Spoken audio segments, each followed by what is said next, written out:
So this will be the second video of the proving, yeah. So this will be the original equation, which is tangent over 1 minus cotangent plus cotangent x over 1 minus tangent x equals to 1 plus secant x times cosecant x. So I will just do the left side again. First thing, I will make all of them into sine and cosine, so tangent becomes sine x over cosine x, and the bottom will become cosine x over sine x, and plus cosine x over sine x over 1 minus sine x divided by cosine x.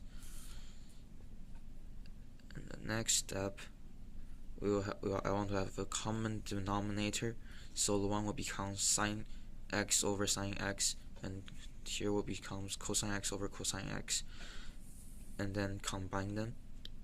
All these, the numerator thing just remains the same, and then the bottom, combine them.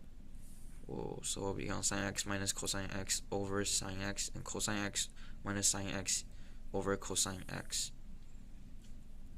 And then the next step, I want to flip and multiply the bottom with the top. So sine x over cosine x times sine x over sine x minus cosine x plus cosine x over sine x times cosine x over cosine x minus sine x. So after multiplying them, sine x and sine x will become sine squared, and over cosine times this sine x minus cosine x, and here it will be the same thing, but it will be cosine squared over sine x times cosine x minus sine x, and here this will then here this, it was like sine x, focus, it was like sine x times cosine x minus sine x, so I will times it by a -1, so I can combine these two, so it will be negative sine x times sine x cosine minus cosine x. And then here I want to separate the sine x minus cosine x from the cosine and from the negative sign, which will become sine squared over cosine times 1 over sine x minus cosine x minus cosine squared over sine x times 1 over sine x minus cosine x. And then I'll just times it to the bottom like this, and same here. And then since they're a common denominator, I can combine these two, which will become sine squared over cosine x minus cosine squared over sine x over the whole thing, which is sine x minus cosine x.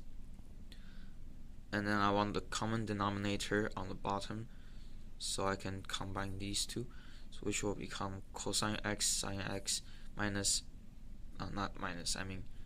sine squared divided by cosine x times sine x minus cosine, not square, is cube.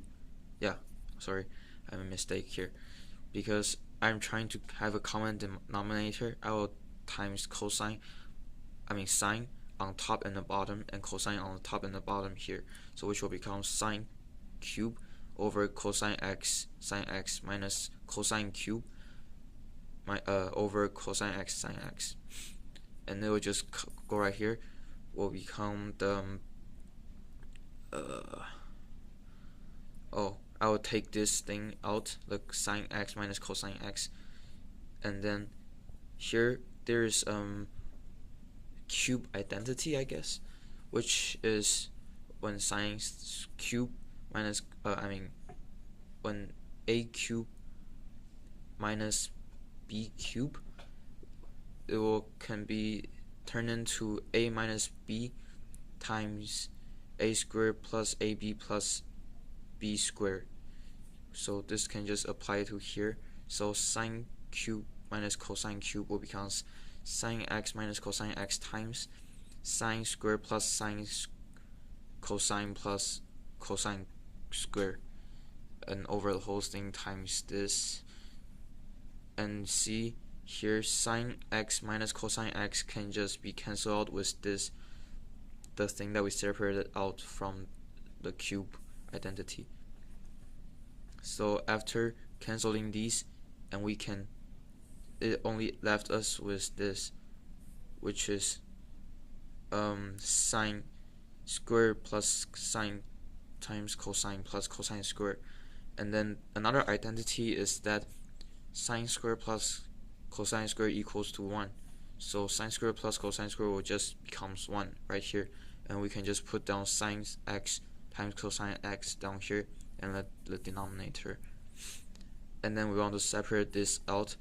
So 1 over cosine x sine x plus sine x cosine x divided by cosine x sine x equals 1 plus secant x cosecant x.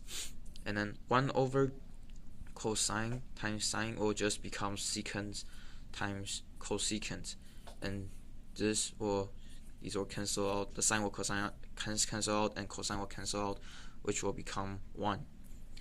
And then I just have to flip these two around. Will becomes 1 plus secant x cosecant x equals to 1 plus secant x cosecant x. So this will be the end. Okay.